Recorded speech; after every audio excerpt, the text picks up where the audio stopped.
pense que je n'ai pas eu tort de venir échanger avec vous. Et je suis très content de cela.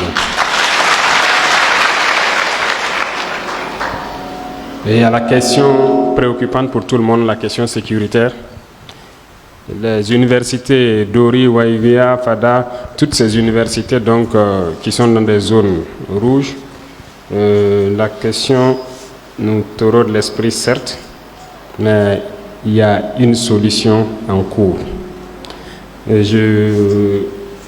j'avoue que c'est tout de suite que j'apprends que ça fait plus d'1 an qu'à Dori, il n'y a pas cours à l'université.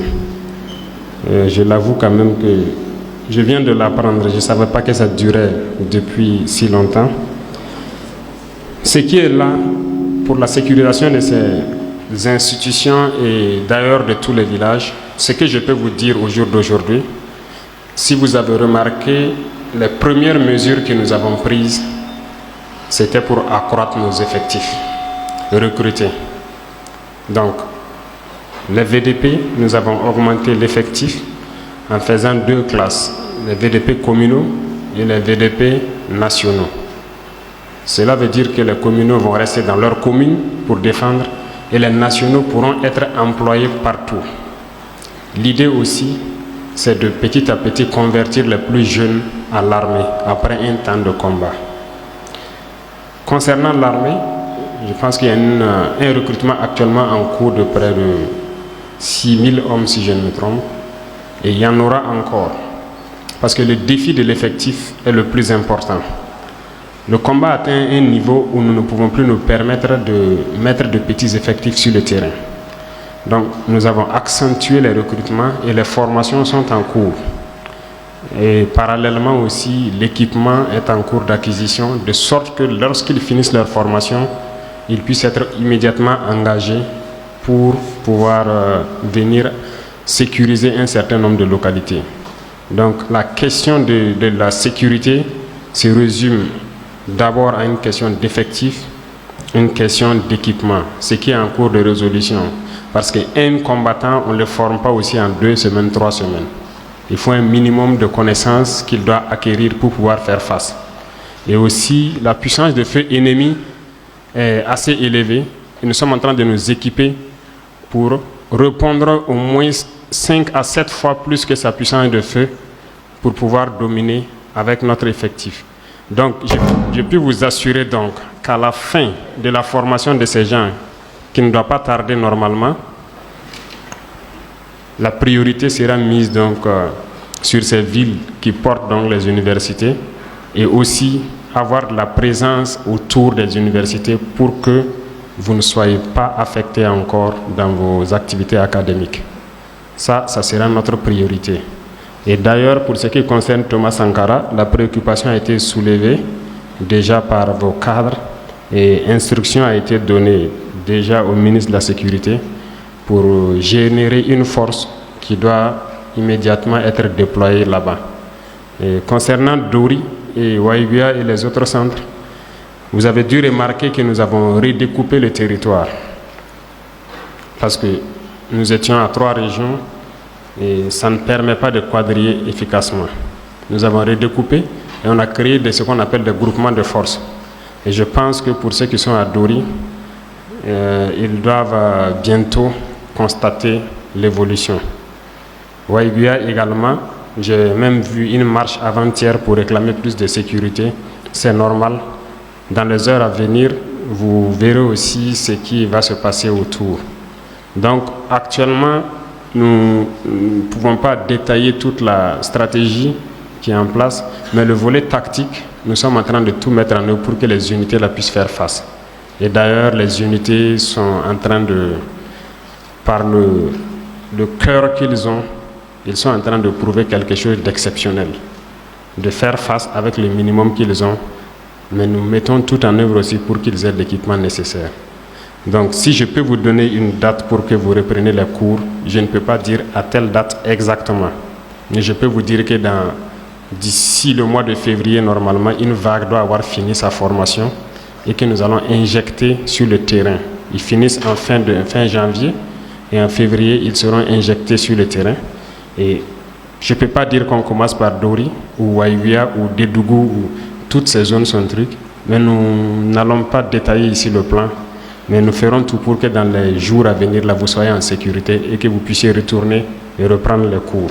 C'est ce que je peux vous assurer. Et ça y va de toutes les universités. Concernant la question donc de Nazi Boni, je pense que c'est relatif à toutes les universités. Le nombre de plats qui est insuffisant et les cités avec les PDI aujourd'hui aussi, c'est pas facile, je le reconnais. Et je sais que beaucoup d'étudiants aussi ont des parents déplacés et ça rend difficile la tâche. Voilà, les parents ne peuvent pas soutenir et c'est vous qui êtes obligés maintenant de soutenir. Je reconnais que tout ça c'est compliqué. Mais le corollaire de tout ça, c'est cette guerre. Et nous devons lutter pour que dans les jours à venir, là, la température puisse baisser et permettre aux gens de reprendre les activités un peu pour que chacun puisse pouvoir soutenir voilà, l'autre. Voilà.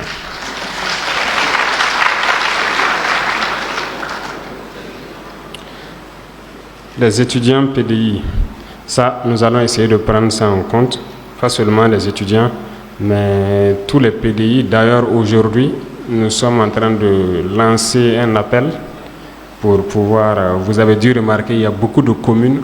On fait les efforts de ravitaillement, rien que les vivres, parce que c'est ce que les gens cherchent actuellement, à manger d'abord. On a la chance qu'il ne pleut pas d'abord, mais nous devons pouvoir satisfaire ces besoins de nutrition-là chez tous les PDI. Et l'effort est mis sur ça actuellement. On est en train de chercher le maximum de camions possible. Les hommes sont prêts, engagés, surtout quand il s'agit d'emmener à manger auprès des populations. Et ils n'ont aucune fatigue, ils n'ont aucun répit. Et après, nous allons penser aussi à reloger, à redéfinir l'emploi de certains PDI. Et concernant les étudiants, il s'agira pour nous de trouver les moyens pour que ces gens puissent s'insérer dans la société estudiantine et pouvoir reprendre les études. Le défi est énorme, je le reconnais. Et il y a une chancellerie qui me posait la question, quel courage vous avez eu de prendre un tel pays? J'ai dit, c'est ma patrie. Il n'y a pas de courage qui ne va pas la peine.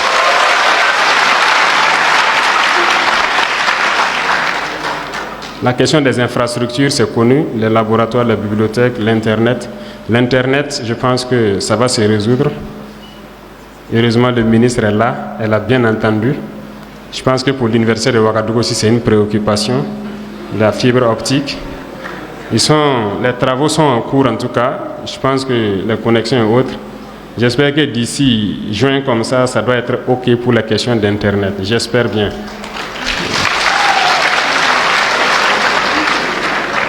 Pour les laboratoires et les autres effets, je discutais dernièrement donc avec un certain nombre de ministres concernant donc nos nouvelles coopérations qu'on veut avec certains pays. Et à chaque fois que l'on part vers un pays pour une nouvelle coopération, j'aime insérer donc le volet enseignement pour qu'on puisse trouver des bourses pour que les étudiants puissent aller se perfectionner dans certaines technologies et revenir, et surtout qu'on puisse acquérir du matériel de laboratoire. Parce que moi-même, je viens d'ici, j'ai fait la géologie et je sais ce que c'est que le laboratoire. Donc, je sais que dans tous les domaines, vous en avez besoin. Et dans nos partenariats futurs, donc, on met l'accent sur ça pour qu'on puisse un peu rééquiper nos universités, nos écoles, pour que les étudiants puissent vraiment... C'est à travers ça que vous pouvez vraiment chercher et développer quelque chose de nouveau. Comment adapter l'éducation? C'est une très bonne question. Je répondais à la question avec les enseignants. Le nouveau ministre de la Jeunesse qui a été installé a reçu hier une mission de pouvoir donc, avec ses camarades de l'enseignement supérieur et de MENAPL, de l'enseignement de base, pour réformer le système éducatif. Parce qu'au Burkina, on finit la terminale, la destination c'est l'université. Pourquoi ne pas à l'intervalle là, pouvoir donc professionnaliser la formation de sorte que, à partir d'un niveau, d'autres pourront directement être employés et que l'université soit un choix et non pas forcément une destination.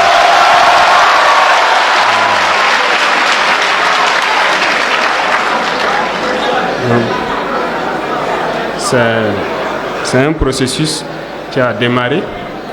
Il a reçu la mission, donc il va rapidement se mettre à la tâche avec ses autres camarades pour faire ces réformes-là.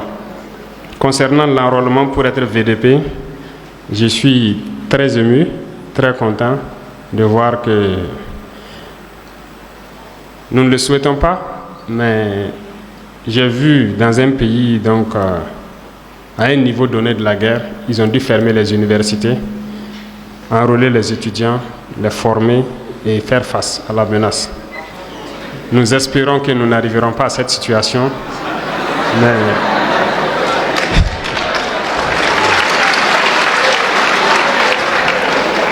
je suis particulièrement content de voir qu'il y a des combattants ici, que cette rage-là existe toujours au sein des étudiants. C'est très bien. Nous allons étudier, voir, mais nous ne souhaitons pas, en tout cas, a priori, vous engager pour prendre des kalachnikovs, mais nous allons vous engager, nous allons vous engager pour comment fabriquer des kalachnikovs.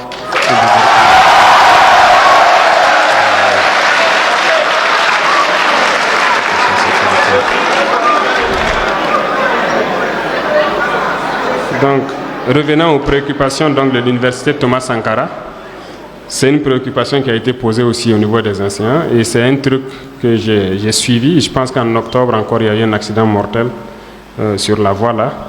Le vendredi surpassé, si je ne me trompe, j'ai pris la voie pour aller donc, au centre de formation des VDP et j'ai pu remarquer l'étroitesse de cette voie.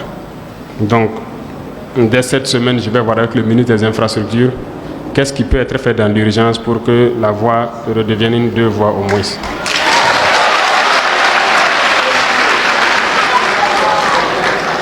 Et aussi, je disais pour la sécurité, donc ça, c'est déjà pris en compte. Et revenant à la question du patriotisme, bon, heureusement que ça vient de vous et je souhaite que le patriotisme soit la chose qui vous anime le plus. Rien ne vaut la patrie. Et déjà que cette jeunesse a compris que notre patrie, on ne va jamais se retrouver ailleurs et être chez soi. C'est chez nous ici. Et ceux qui ne veulent pas se battre pour la patrie, je pense que vous les connaissez. Et je ne souhaite pas que vous soyez violents envers eux, mais il faut donc les observer comme ça. Continuer à jouer leur jeu, mais nous trouverons les voies et moyens pour aller avec les patriotes vers donc, le rayonnement de notre patrie. Et c'est un phénomène très important, d'autant plus que les gens ont demandé à ce qu'on ramène l'éducation civique et tout au niveau des universités même. Mais nous trouverons la formule pour en tout cas faire rehausser le niveau de patriotisme de la jeunesse, pour que les gens n'emboîtent pas les pas de certaines personnes qui ont vraiment tout perdu. Voilà.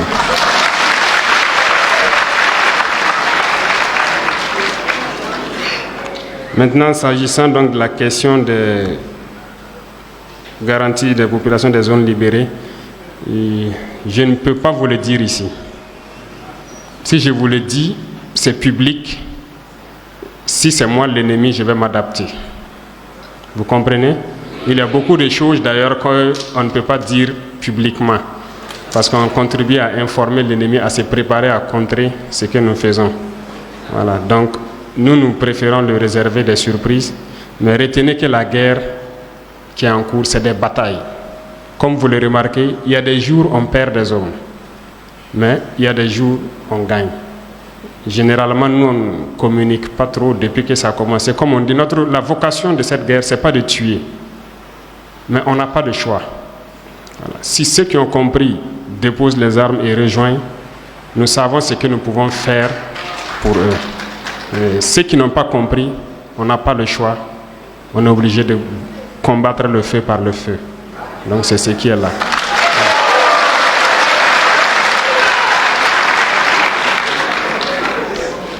La réduction du nombre de partis politiques, je pense qu'il y a une réforme globale en cours.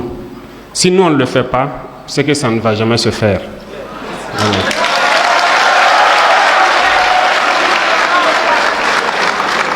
je pense que c'est vous les décideurs. C'est vous les jeunes, c'est vous les décideurs.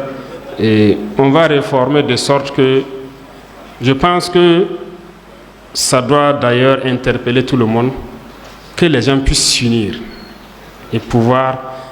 Pour développer le Burkina, je ne pense pas qu'il y a 1000 voies différentes. Il y a beaucoup de programmes sûrement qui se croisent. Il faut qu'ils arrivent à s'unir pour faire un seul programme et avoir donc des partis, vraiment un nombre réduit de partis. Ou à défaut, nous allons élaborer des textes avec leur concours pour permettre de réduire donc ce nombre croissant de partis politiques. C'est ça même le début de la cohésion et de l'union des Burkinabés. Il faut que les chefs de partis là arrivent à s'unir, créer quelque chose de grand, avoir une idéologie bien claire et pouvoir donc poursuivre leur but. Donc c'est des réformes en cours qui seront lancées. Il y a le Premier ministère qui va convoquer un cadre de concertation pour ces réformes-là. Le regard sur mes fidèles compagnons. Vous avez bien dit fidèles. Ils sont fidèles. Donc ne vous en faites pas. La particularité entre moi et mes compagnons, c'est que la guerre n'est pas que mauvaise. La guerre est très bien. Ça permet d'unir le combattant. Donc, à travers la guerre, on a vécu beaucoup d'épreuves du feu ensemble. On a vécu la mort ensemble plusieurs fois. Ça unit beaucoup plus que tout. Donc, c'est ça le plus important. Donc, soyez sûrs que on a côtoyé une fois la mort ensemble. Ça, c'est le lien le plus fort qui puisse exister.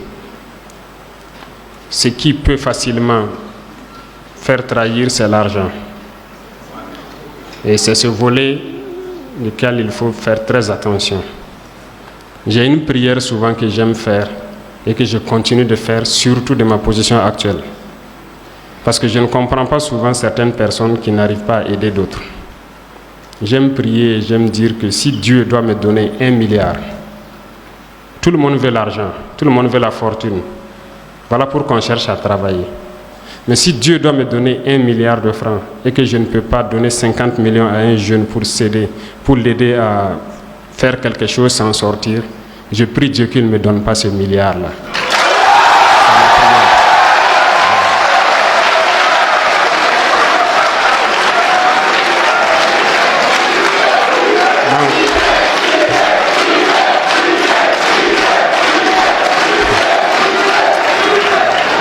Donc je souhaite qu'il en soit de même pour toute la jeunesse, que nous ne laissons jamais l'argent prendre le dessus. On a faim, on est pauvre, on a tout, mais la dignité de l'homme, il n'y a rien qui vaut ça. Il faut cultiver ça.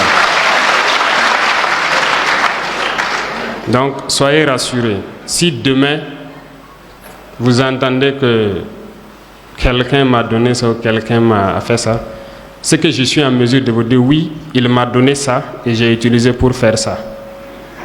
Donc je ne prends rien de sale et je prie Dieu que je ne puisse pas trahir sur ce volet-là. Une fois que ça c'est pas fait, c'est qu'on pourra faire le programme qu'on veut dérouler.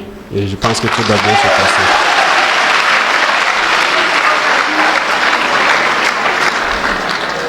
Et j'ajouterai que mes préoccupations majeures, c'est que la jeunesse reste en veille. Parce que le combat pour la souveraineté, c'est un combat de longue haleine. C'est un combat qui demande assez de résistance. Vous voyez déjà beaucoup de choses. Il y a des termes que je ne veux plus dire parce qu'on m'a dit de ne pas le dire. Et je vexe. Je ne veux plus vexer quelqu'un parce que je ne souhaite même pas vexer quelqu'un. Mais ce combat pour la souveraineté est engagé. Et c'est tout ce que nous souhaitons pour être souverains. Ça me ramène donc à une question à laquelle peut-être on ne peut pas répondre directement, mais peut-être que dans les heures à venir, vous verrez un certain nombre d'informations tendant donc à revoir notamment nos relations avec certains États. Et je le dis ici parce qu'il faut que nous relisions beaucoup de textes. Et je pense que nous avons déjà engagé cela hier pour relire un certain nombre de textes pour notre souveraineté. La dernière question portant sur un pays particulier, nous voulons être souverains et je pense que eux-mêmes ils l'ont dit la dernière fois à la visite. Notre souveraineté, on va la prendre. Donc nous avons engagé tout le processus nécessaire pour cela. Et ça se fait en douce. Et je ne souhaite pas qu'il y ait de la violence comme je le dis.